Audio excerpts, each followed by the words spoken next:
ভিনদেশি মশলা গোলমরিচ চাষে ব্যাপক আগ্রহী হয়ে উঠেছেন চট্টগ্রামের কৃষকরা। ইতোমধ্যেই জেলার ফটিকছড়ি, সীতাকুণ্ড ও মিরসরাইয়ের দুর্গম পাহাড়ি এলাকায় গোলমরিচের বাগান তৈরি হয়েছে। সরকারি ও বেসরকারিভাবে এই মশলার চাষ হচ্ছে। প্রায় শতভাগ আমদানিকৃত গোলমরিচের চাষ এভাবে সম্প্রসারিত হলে দেশের চাহিদা মিটিয়ে ভবিষ্যতে বিশ্ববাজারে রপ্তানির আশা করছেন সংশ্লিষ্টরা।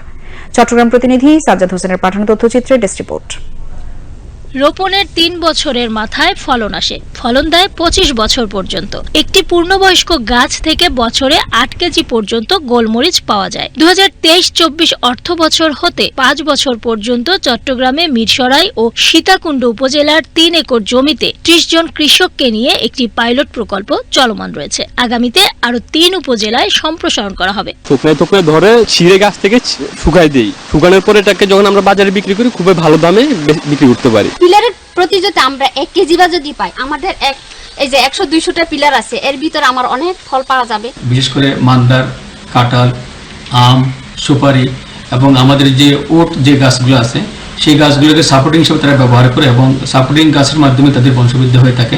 যেখানে আমাদের টেম্পারেচার সাধারণত 28 থেকে 30 ডিগ্রি সেলসিয়াস, বিশেষ করে আমাদের পার্বত্য এলাকার মধ্যে পিলার দিয়ে যদি চাষ করে সেখানে কিন্তু এটা বেশ ভালো হচ্ছে।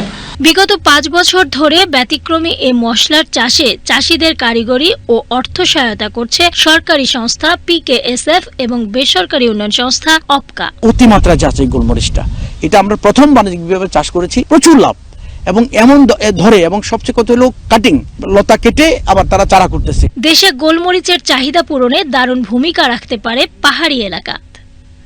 সীমা শারমিন, বাংলাদেশ টেলিভিশন।